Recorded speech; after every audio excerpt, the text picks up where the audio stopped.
अस्सलाम वालेकुम। तो इस वीडियो में हम क्या कर रहे हैं, इस वीडियो में हम अपने फर्स्ट एड का जो चैप्टर है उसका लास्ट पार्ट कर रहे हैं। और यहाँ पे मैंने सिर्फ वर्ड्स मीनिंग्स लिखे हैं, वर्ड्स मीनिंग्स और सिनोनिम्स नहीं लिखे। मैंने कहा आज मैं अपने बच्चों की ज़िंदगी थोड़ी सी आसान कर दूँ, क्योंकि ये तमाम मेडिकल टर्म्स और इनके सिनोनिम्स इतने ज़रूरी नहीं है, ना ही आपके पेपर में आने वाले हैं। तो लेकिन मैं आपको फिर भी साथ साथ बता दूंगी। अच्छा, अब हमारे पास ये फर्स्ट एड किट की बात हो रही है। फर्स्ट एड किट को हम क्या कहेंगे? फर्स्ट एड किट को हम कह सकते हैं इब्तदाई तिब्बी मदद की किट लिख सकते हैं, का डब्बा भी लिख सकते हैं, उसमें कोई मसला नहीं है, ठीक है।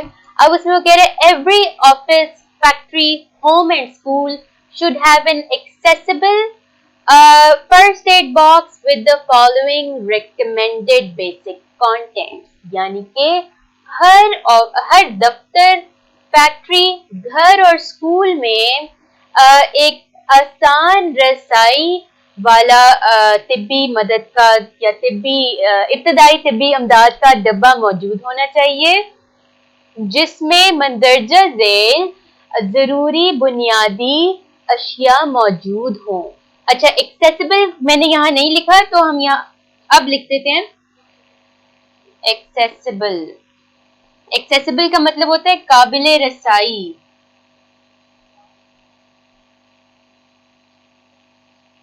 या आसान रसाई वाली कोई चीज, ठीक है। अब इसमें रेकमेंडेड का मतलब है जरूरी, बेसिक का मतलब है बुनियादी, कंटेंट्स हैं हमारे अशिया, और कंटेंट्स जो है, कंटेंट्स के लिए आप एलिमेंट्स भी यूज कर सकते हैं, सप्लाईज भी यूज कर सकते हैं, जो हमने पिछले लेक्चर में किया है, अगर सिनोनिम आप इसका ढूंढना चाहें। और बस ठीक है। रेकमेंडेड में आप कह सकते हैं नेसेसरी, मैंडेटरी, कंपल्सरी, चलेंगे सारे। अच्छा, कंटेंट्स, ठीक है, ये हमारा एक पार्ट हो गया। आगे हमें वो क्या कह रहे हैं, वो कह रहे हैं फर्स्ट एड बुक, जो पहली चीज उसमें मौजूद होनी चाहिए, जो पहली चीज है जो आपकी फर्स्ट एड किट में होनी चाहिए, वो है फर्स्ट एड बुक। इसका हम क्या लिखेंगे? इब्तदाई तिब्बी मदद की किताब। Clearly explains how to handle the basic problems. साफ वजाहत करती है कि बुनियादी मसाइल से कैसे निपटा जाए। ये आपकी होगी फर्स्ट एड बुक, जो पहली चीज आपकी फर्स्ट एड किट में मौजूद होनी चाहिए। दूसरी चीज आपकी फर्स्ट एड किट में क्या होनी चाहिए, वो है बैंडेड्स। बैंडेड्स को आप बैंडेड्स लिख दें, इसके लिए उर्दू का कोई स्पेशल वर्ड है नहीं। बैंडेड, प्लास्टर को भी आप उर्दू में प्लास्टर लिख दें, उर्दू में लिखना है, यानी इंग्लिश उसमें नहीं ऐड करनी, आपने उर्दू में उसको लिख देना है। अब उसमें यह क्या कह रहे हैं, बैंडेड्स और sticking plasters are good for dressing small wounds, यानी कि बैंडेड्स या चिपकने वाले प्लास्टर, प्लस्तर भी कहते हैं इसको, उर्दू में प्लस्तर भी लिख सकते हैं। चिपकने वाले प्लस्तर छोटे जख्मों की पट्टी करने के लिए अच्छे होते हैं। They come in all shapes and sizes for fingers, legs and everywhere else you might get little cuts. ये तमाम अशकाल में और साइज भी अशकाल में आ गया, शक्ल में आ गया, उसका साइज जो है बड़ा छोटा, लंबाई चौड़ाई अब हम नहीं लिख रहे, सिंपली हम लिख सकते हैं कि ये तमाम अशकाल में मौजूद होते हैं आपकी उंगलियों, टांगों और किसी भी ऐसी जगह के लिए जहां पर आपको छोटी मोटी जख्म हो सकते हैं। Make sure the band-aid is big enough to cover the wound. ध्यान रखिए या ख्याल रखिए कि बैंडेड इतनी बड़ी हो कि आपका जख्म ढांपा जाए। If not, you should use a dressing instead. अगर वो इतनी बड़ी नहीं है तो उसकी जगह एक पट्टी इस्तेमाल कीजिए। नंबर 3, आपके पास होनी चाहिए इलास्टिक बैंडेजेस, यानी कि इलास्टिक की पट्टियां आपके पास मौजूद होनी चाहिए। वो जो अगर आपके कोई मोच आ जाती है उसके ऊपर जो लगती हैं वो थोड़ी सी खिंच जाती हैं, वो ऐसे आपके छोटे होती हैं जो आप जिस पे प्रेशर डालना होता है। तो जैसे आपका हाथ मुड़ गया, पाँव मुड़ गया, तो उस पर आप प्लास्टिक वाली बैंडेज ना ऐसे खींच के लगा दें, या हाँ, तो वो थोड़ा आपकी दर्द कम हो जाती है। The elastic bandages are good for wrapping sprained joints और making a sling in case of a broken arm, के इलास्टिक की पट्टियां मोच उन जोड़ों के लिए अच्छी हैं जिनमें मोच आ जाए, या टूटी हुई बाजू के लिए सहारा बनाने के काम आती हैं। अब स्लिंग यहाँ पे वर्ड यूज हुआ है। अच्छा, पहले जो स्प्रेन है, स्प्रेन का मतलब होता है मोच, यानी आपको खींच पड़ जाती है, कोई मसल जैसे आपको पुल हो जाता है, आपको कुछ मुड़ जाती है ऐसी जगह पर, मुझे भी दर्द फील हो रही है सोच के, तो उसको जो मोच होती है उसको हम कहते हैं स्प्रेन।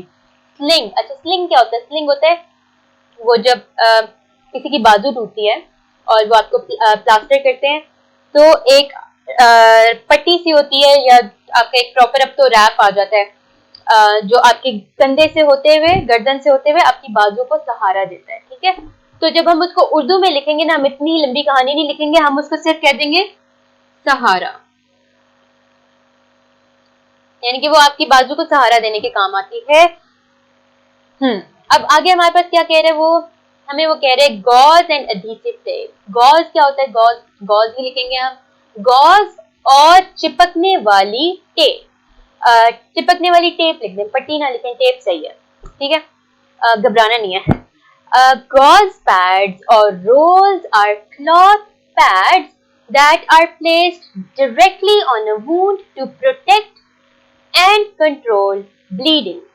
अब वो कह रहे हैं कि गॉज के टुकड़े, जो पैड्स वो कह रहे हैं ना, गॉज पैड्स, आप उसको कहेंगे गॉज के टुकड़े या रोल, वो कपड़े के टुकड़े होते हैं जो जख्म पे फौरी लगा दिए जाते हैं उसकी हिफाजत करने के लिए और खून के बहाव को काबू में करने के लिए। और आगे ब्रैकेट में उसने कहा है for larger cuts and scraps, बड़े जख्मों और खराशों के लिए। You will need, अच्छा नेक्स्ट आपका सेंटेंस है, you will need adhesive tape to keep the gauze in place. आपको चिपकने वाली टेप की जरूरत होगी गॉज को अपनी जगह पर रखने के लिए। आगे वो हमसे कह रहा है in an emergency a clean cloth, hand towel, clean t-shirt can be used to cover the wound. हंगामी सूरत हाल में साफ कपड़ा, छोटा तौलिया, हैंड टॉवल होता है जो आपके स्क्वायर रुमाल के शेप में तौलिया आता है ना, उसको हैंड टॉवल कहते हैं, तो उसको छोटा तौलिया भी आप कह सकते हैं। छोटा तौलिया, साफ कमीज, टी शर्ट को कमीज कह लें, दैट्स फाइन। साफ कमीज भी इस्तेमाल की जा सकती है जख्म को ढांपने के लिए।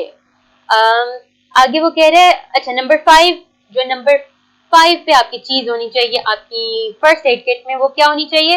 Antiseptic wipes. एंटीसेप्टिक वाइप्स ऐसे लिखें, अल्कोहल स्वॉब्स ऐसे लिखें, and cotton wool. Cotton wool होती है हमारी रुई, तो कॉटन वुल को आप लिख लें, रुई को बोला, नो प्रॉब्लम। आगे उसने कहा है नंबर 6 पे safety pins and tweezers. Safety pins को आप सेफ्टी पिन्स ही लिखें, एक और वर्ड होता है बक्सुए, इस तरह का बक्सुए होता है एक वर्ड उर्दू में, लेकिन सेफ्टी पिन्स भी लिखते हैं, वो भी ठीक है। और सेफ्टी पिन्स और चिमटी। अगला जो नंबर 7 पे है वो कह रहे सिजर्स। सिजर्स का मतलब एक ही कैंची है, आपने कैंचियां नहीं लिखना। जब हम सिजर्स की इंग्लिश करते हैं, सॉरी कैंची की इंग्लिश करते हैं, तो हम उसको कहते हैं सिजर्स या अ पेयर ऑफ सिजर्स, जैसे उसने आगे किया हुआ है, a pair of scissors is needed to cut the tape and gauge.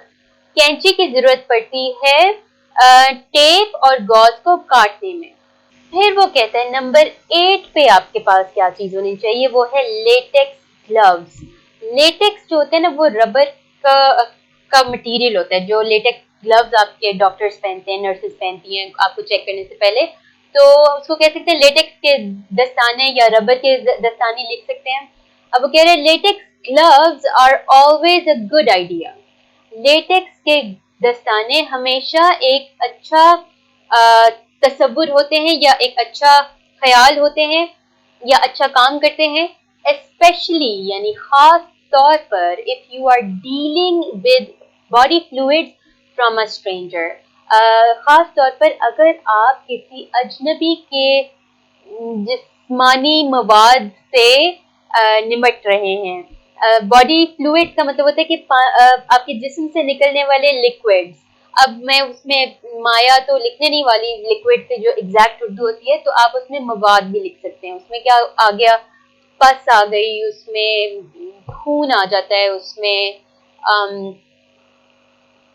और भी बहुत सारी चीजें आ जाती हैं, ठीक है। तो अब यही है कि वो कह रहे हैं कि लेटेक्स ग्लव्स आप पहन लें तो बेहतरीन काम हो जाएगा, क्योंकि आपके डायरेक्टली आपको जरासीम नहीं लगेंगे आपके हाथों को, आपने ग्लव्स पहने होंगे। फिर आगे वो कह रहे हैं कैलामाइन लोशन। कैलामाइन लोशन आप ऐसे ही लिख देंगे, क्योंकि इसका क्या मकसद होता है। Calamine lotion is used for soothing sunburns and stings. Calamine lotion इस्तेमाल किया जाता है सूरज से जले हुए को और डंग को राहत पहुंचाने के लिए। सनबर्न क्या होता है? सनबर्न होता है, वैसे हम क्योंकि इस एरिया में रहते हैं, अगर हम पाकिस्तान में रह रहे हैं और अगर हम पाकिस्तानी हैं या ऐसे लोग हैं जो गर्म इलाकों से हैं, हमें सनबर्न अक्सर नहीं होता, यानी लेकिन वो लोग जिनके जो ज्यादा गर्म इलाकों में नहीं रहते, जिनकी स्किन बहुत ज्यादा लाइट होती है, अगर वो सूरज में ज्यादा वक्त गुजारते हैं तो उनके स्किन के ऊपर एक रेड कलर का ना कि रैशेज हो जाते हैं पूरी स्किन के ऊपर और बहुत ज्यादा पेनफुल होते हैं, और उनको ठीक करने के लिए कैलामाइन लोशन लगाया जाता है। और स्टिंग्स क्या होता है? स्टिंग्स जैसे आपको किसी मक्खी ने, क्या कहते हैं, शहद की मक्खी ने काट लिया है तो वो जो जलन हो जाएगी, कोई कीड़ा काट जाता है तो वो डंग जो होता है उससे डील करने के लिए, उससे निपटने के लिए आप कैलामाइन लोशन इस्तेमाल करते हैं। फिर हमारे पास है क्लिनिकल थर्मामीटर। क्लिनिकल थर्मामीटर को आप ऐसे ही लिख देंगे और आप इसको थर्मामीटर नहीं बोलेंगे, आप इसको थर्मामीटर बोलेंगे, ठीक है। थर्मामीटर, थर्मामीटर, थर्मामीटर सही प्रोनाउंसिएशन है। फिर वो कह रहे हैं analgesic tablets such as aspirin और पैरासीटामोल। ये भी आप ऐसे ही रखेंगे, एनाल्जेसिक गोलियां, एस्पिरिन या पैरासीटामोल, जैसे कि एस्पिरिन या पैरासीटामोल लिख लें। सच एज का मतलब होता है जैसे कि, आसान सी चीज है। दो इसमें मुश्किल अल्फाज थे, बॉडीली फ्लूइड्स, जिस्मानी मवाद, स्ट्रेंजर अजनबी, सिंपल। ये आपका पूरा हो गया चैप्टर नंबर 4, फर्स्ट एड की ट्रांसलेशन और डिफिकल्ट वर्ड्स, मीनिंग्स और सिनोनिम्स। कोई क्वेश्चंस हो मुझसे जरूर पूछें, I would be happy to help you. Next lecture में मैं आपको करवाऊंगी इसकी एक्सरसाइजेज। तब तक के लिए अल्लाह हाफिज।